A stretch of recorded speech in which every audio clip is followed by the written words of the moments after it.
Donc, nous allons commencer cette cérémonie par le discours du CME-CMA. Les accords d'Évian négociés entre la France et le gouvernement. Les accords d'Évian négociés entre la France et le gouvernement provisoire de la République algérienne se traduisirent par un cessez-le-feu immédiat le 19 mars 1962.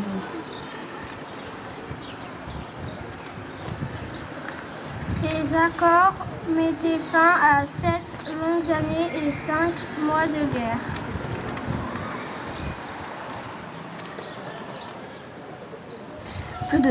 Plus de 600 000 hommes, militaires, appelés et civils, perdaient la vie dans ces combats entre la France et l'Algérie.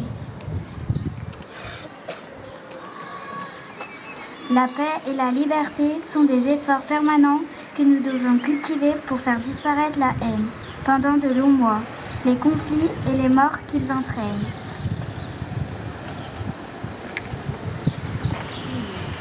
En ce jour d'anniversaire, nous rendons hommage à tous ces hommes confrontés à la mort à chaque instant, à tous ces soldats séparés de leur famille. Nous qui représentons les adultes de demain à notre tour, de veiller sur notre avenir et au maintien de la paix. Merci de votre écoute. Le 19 mars 1962. Le cessez-le-feu qui vient d'intervenir met fin à plus de 7 années de combats au cours desquels notre armée avait la mission de s'opposer aux actes de force d'un adversaire souvent exalté mais toujours courageux. Elle a combattu les bandes armées des Djebel, elle les a réduites à de petits groupes acculés à la défensive. Elle a tenu à distance les forces rebelles de l'extérieur. Elle a étouffé la menace d'une guérilla généralisée. Ainsi ont été assurées les conditions militaires nécessaires à la solution d'un très grave problème politique. La mission est donc remplie. L'armée peut être fière des succès remportés par ses armes, de la vaillance et du sens du devoir déployé par ses soldats, réguliers et supplétifs, de son œuvre d'aide aux populations si durement éprouvées par les événements. Son rôle, ici, n'est pas terminé. Elle doit, par sa présence, et si cela est nécessaire, par son action, contribuer à empêcher que le désordre l'emporte, quel que soit ce qui tenterait de le déchaîner du nouveau. Aujourd'hui comme hier, dans la paix comme dans les combats, l'armée française reste fidèle à la tradition du devoir. Merci. Lecture du message national pour le 19 mars 2017, Comité national de la FNACA. 19 mars 62, le cessez-le-feu proclamé en Algérie annonce la fin de 10 années de guerre en Afrique du Nord. Il fait échec aux extrémistes prônant haine et exclusion. Il confère au peuple français et algérien le droit de se projeter dans un nouvel avenir fondé sur la réconciliation. Sacraliser cette date historique, c'est partager et perdurer notre histoire commune. Rendre un hommage national à nos 30 000 frères d'armes qui avaient le soleil dans le cœur et sont morts au printemps de leur vie. Avoir de la compassion pour leurs familles cruellement affectées. Arracher à l'ignorance qui nourrit la haine et génère les déviances. Préserver et additionner toutes les mémoires pour tisser le fil conducteur d'une écriture correcte de cette guerre. Parler vrai, transmettre notre savoir, notre vécu, cette richesse en y associant des actions pédagogiques et culturelles. Dispenser une irremplaçable leçon d'histoire, suscitant la réflexion sur un passé bien présent pour le futur. Fidèles aux institutions, nous avons porté dignement les couleurs de notre drapeau. 55 ans après la fin de la guerre d'Algérie, nous réaffirmons notre volonté d'agir pour préserver toutes les valeurs de la République. Vigilants, nous refusons que notre passé puisse devenir celui de nos enfants et petits-enfants. Par-delà la déchirure, les blessures et l'âme d'une guerre au feu mal éteint, nous sommes porteurs d'une espérance de vie. Toute notre gratitude aux jeunes, de plus en plus nombreux, présents à nos côtés.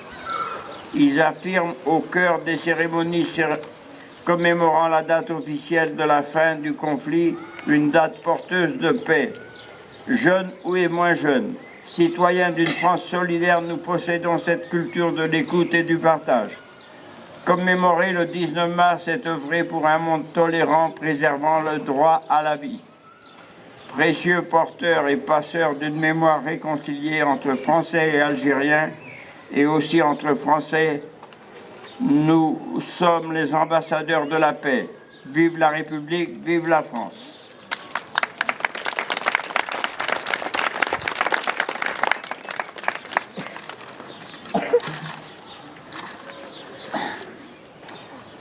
Message personnel de la mairie. Merci à vous, anciens combattants d'Algérie, du Maroc et de la Tunisie, ainsi présents. Nous sommes fiers de vous avoir à nos côtés sur cette place du souvenir. De 54 à 62, de nombreux appelés du contingent furent envoyés en Algérie pour participer à cette guerre.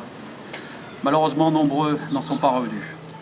C'est pour cela que votre famille, vos amis vous en sont reconnaissants et que votre commune vous remercie aujourd'hui par cette célébration du 19 mars devant notre monument en bois. Message du secrétaire d'État chargé aux anciens combattants et de la mémoire, 19 mars 2017. Journée nationale du souvenir et de recueillement à la mémoire des victimes civiles et militaires de la guerre d'Algérie et des combats en Tunisie et au Maroc. Il y a 55 ans, les accords d'Évian, signés le 18 mars 1962, officialisaient la sortie de 8 années de combat, qui ont endeuillé et déchiré plusieurs centaines de milliers de personnes, de familles, de la part et d'autres de la Méditerranée. Cette guerre, dont le nom était tu, a causé des souffrances et des douleurs dont la vivacité des souvenirs nous rassemble, aujourd'hui, dans un même hommage.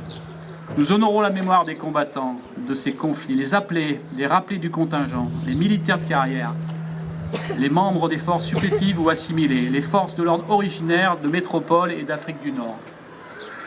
Nous n'oublions pas les civils de toutes origines, de toutes confessions, victimes d'exactions, de représailles, déracinés de leur terre natale et désemparés à leur arrivée en métropole. Enfin, nous pensons bien sûr aux disparus civils et militaires. Le travail de mémoire est nécessaire, d'abord pour panser les plaies qui demeurent encore vives en France et en Algérie. Ensuite, pour les reconnaître toutes, afin de les rassembler dans une démarche de rapprochement des peuples.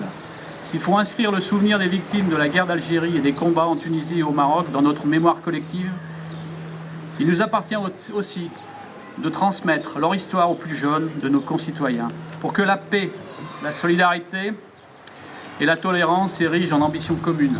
Allons enfants de la patrie, le jour de gloire est arrivé.